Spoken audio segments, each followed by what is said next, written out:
আজকে বানাচ্ছি তেল ছাড়া কাঁচা আমের টক ঝাল মিষ্টি আচার। ভিডিওটা দেখে ভালো লাগলে লাইক, শেয়ার অ্যান্ড সাবস্ক্রাইব করবেন। আচার করবার জন্য আমি দুটো কাঁচা আম নিয়ে নিয়েছি। এর ওজন হচ্ছে 700 গ্রাম। আমগুলো ধুয়ে পরিষ্কার করে নিয়েছি। এবার খোসা ছাড়িয়ে আমি গ্রেট করে নেব। জলেতে আমি খানিকটা নুন দিয়ে নিচ্ছি। এবার খোসা ছাড়িয়ে নুন জলে ভিজিয়ে দেবো, যাতে আমগুলো কালো না হয়ে যায়, কষটা বেরিয়ে যাবে।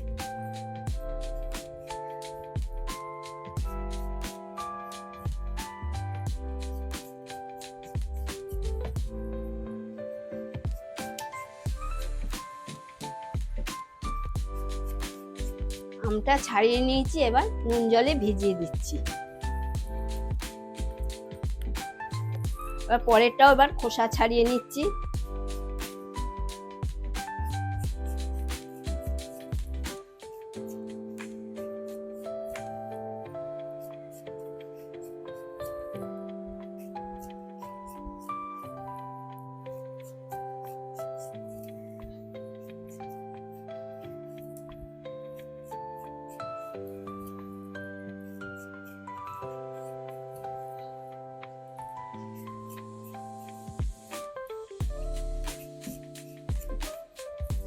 পরেরটাও ছাড়ানো হয়ে গেছে, নুন জলে ভিজিয়ে দিচ্ছি। এবার আমি জল থেকে তুলে শুকনো কাপড়ে ভালো করে আমি মুছে নেব, যাতে গায়ে না জল থাকে।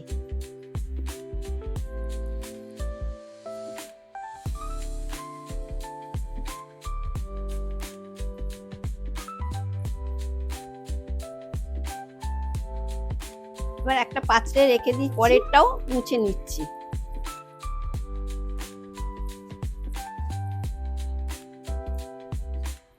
এবার আমি বড় গ্রেটারটা দিয়ে গ্রেট করে নেব।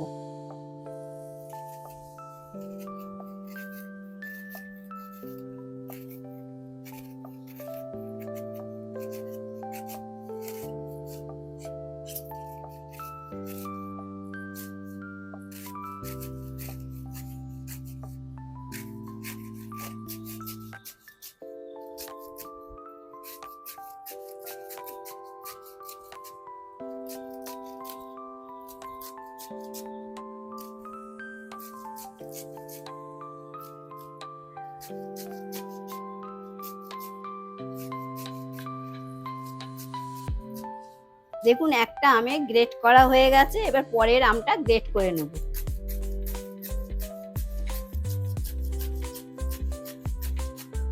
সব আমগুলো গ্রেট করা হয়ে গেছে। এবার নুন আর চিনি মাখিয়ে রেখে দেবো। একটা পাত্রে ঢেলে নিচ্ছি।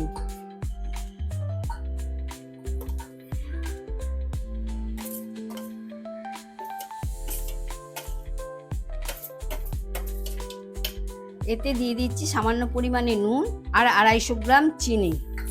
এবার আমি মাখিয়ে নিচ্ছি।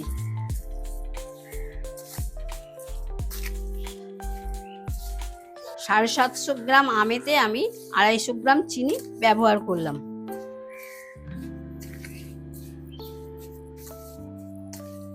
কিছুক্ষণ রেখে দেবো, রাখলেই চিনিটা গলে যাবে।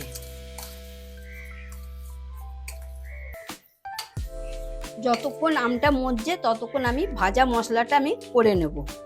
আমি কিছুক্ষণ চাপা দিয়ে রাখছি। ভাজা মশলার মধ্যে আছে দুটো শুকনো লঙ্কা, মৌরি, 5 ফোড়ন, ধনে আর জিরে অল্প অল্প করে, মানে 1/2 চামচ মতন করে নিয়েছি। সব আমি শুকনো লঙ্কাগুলো একটু ভেজে নেবো আগে।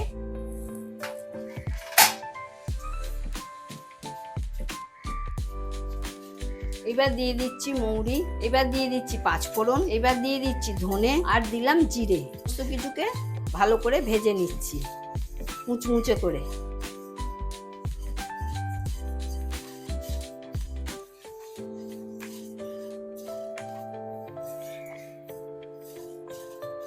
পাঁচ মিনিট মতন মশলাটা ভাজার পর গন্ধ বেরিয়ে গেছে। এবার আমি গ্যাসটা বন্ধ করে দেবো, দিয়ে মিক্সিতে বেটে নেব।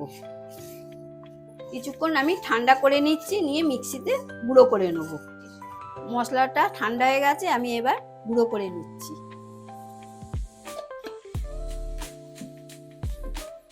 দেখুন কি সুন্দর মশলাটা গুঁড়ো হয়ে গেছে। খুব মিহি করিনি, একটু দানা দানা ভাব রয়েছে। এটা গরম হয়ে গেছে, আমগুলোকে দিয়ে দিচ্ছি। এবার নেড়ে নিচ্ছি ভালো করে। চিনিগুলো তো গলে গেছে।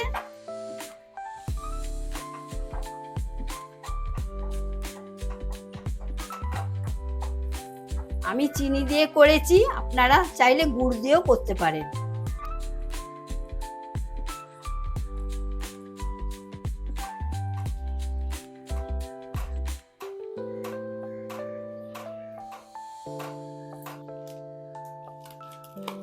কালারের জন্য আমি একটু কাশ্মীরি লঙ্কার গুঁড়ো দিয়ে দিচ্ছি। এবার নেড়ে নিচ্ছি।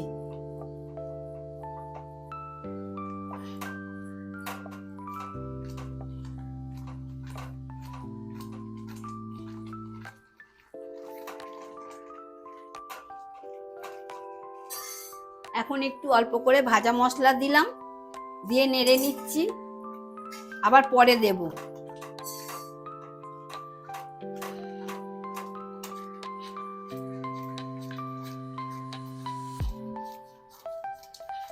কি সুন্দর আমের গন্ধ বেরিয়েছে। আপনারা এইভাবে কম আঁচে নাড়তে থাকবেন, তলা ধরে যাবে না। বেশি জোরে আঁচ করলে কি হবে, আমের তলাটা ধরে যাবে। আমি একটুখানি ভিনিগার, 1 চামচ ভিনিগার দিয়ে দিচ্ছি অনেকদিন ভালো রাখার জন্য।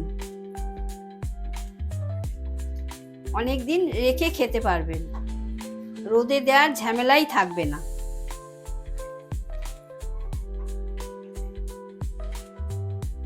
ওপর দিয়ে একটু ভাজা মশলা ছড়িয়ে দিচ্ছি। এবার দিয়ে নামিয়ে নেব।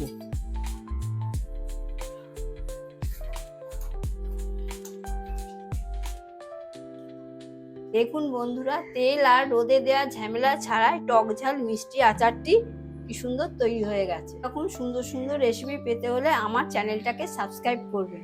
ফেসবুক পেজ থেকে দেখে থাকলে পেজটাকে ফলো করে আমার পাশে থাকবেন।